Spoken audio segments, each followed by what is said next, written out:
you guys. Oh my goodness. A lot of tea came out this week. A lot of you guys wanted to know if I covered that crazy lawsuit that came out against Bank of America and also Merrill Lynch, and who else was in that?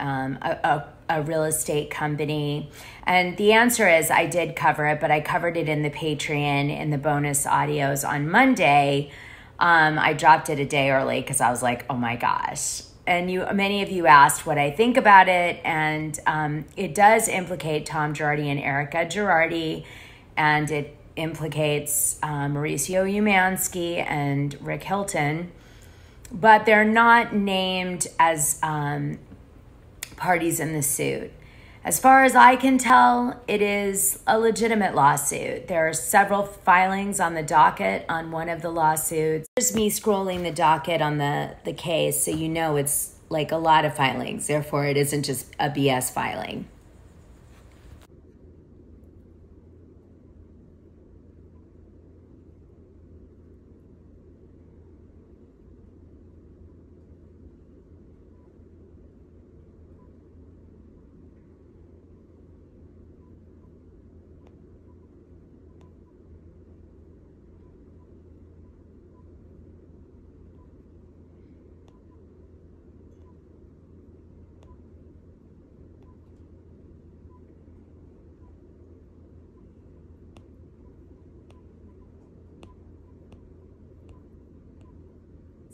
The press release tells a compelling story, and I validated a bunch of other things that I did when I broke down the press release, but that's all in the bonus audio. So if you want to listen to it, go to the description of this video and click on the Patreon and go to Monday and you'll see it in there. I also post a bunch of receipts. By the way, Patreon helped me with her intel that she got to figure out who we really think is the benefactor to Erika Girardi's legal fees, who's paying for them. And I don't mean the sugar daddy, that's separate. So if you want to know about all that stuff and see the receipts, it's all in the Patreon from this week. Okay, enough on that. And I will talk a little bit more about that lawsuit on my recap video this week that I'm going to do for Real Housewives of Beverly Hills Season 12, which I drop on Thursdays. Ooh. Like, subscribe, and hit that notification button. You never know what's going to happen on my channel.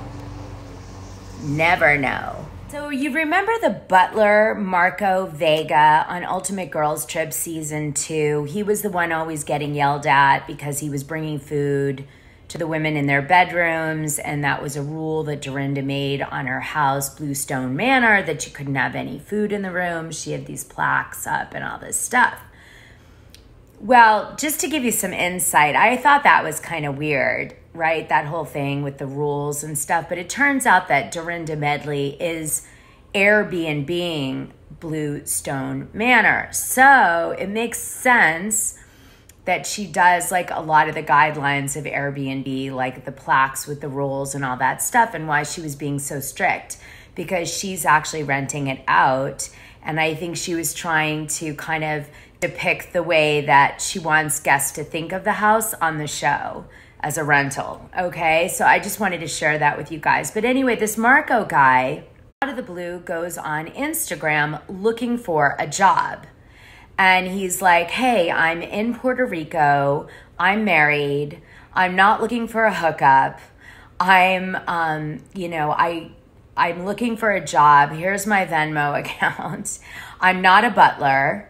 Even though that's what he played on the show. And he's just like, I'm looking for work. And then he said that Dorinda was very nice, but obviously was completely overwhelmed. So he went on to say that Dorinda had had the house empty for a while, I guess, and then to have all of the production fill the house for Ultimate Girls Trip was a lot. So he was happy to help, but she was overwhelmed.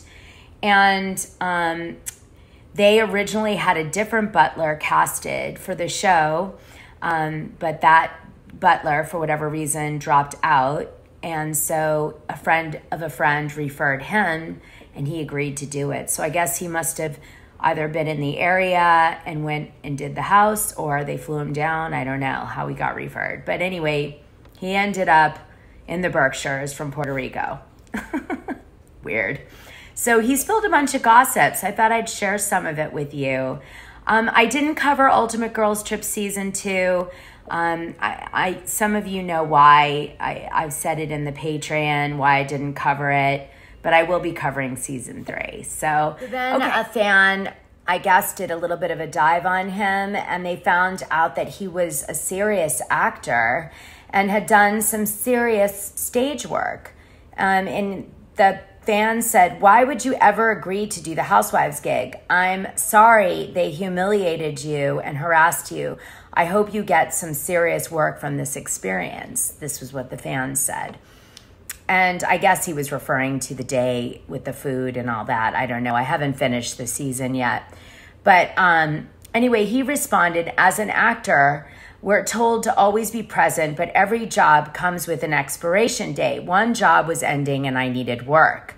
Does it make me any less of a serious actor for taking the Real Housewives gig?" he asked back to the fan. I don't think so. I think you could get attention from doing that, especially from theater. But it's really weird, right, that they hired an actor to be the butler of Ultimate Girls Trip for Dorinda Medley. I don't know. It's just weird, right? It's really abandoning reality TV totally in that concept. So then it gets really weird, you guys. He must be talking at some point about wanting to be in public relations. And somebody asks him, "What work are you looking for? And will you be staying in PR forever?" Because I guess that's what he's doing for now, or he's looking for a job in that way. I should hire him. Anyway, it says, he says, "I want to direct a Shakespeare play so bad, but mostly I want to act. Be my agent. PR is where I want to live." So that was like a lot of mixed messages. And then he was asked, were there any times the ladies had to shoot something twice? And he said the goodbye scene. So, you know, when they're all saying goodbye to each other.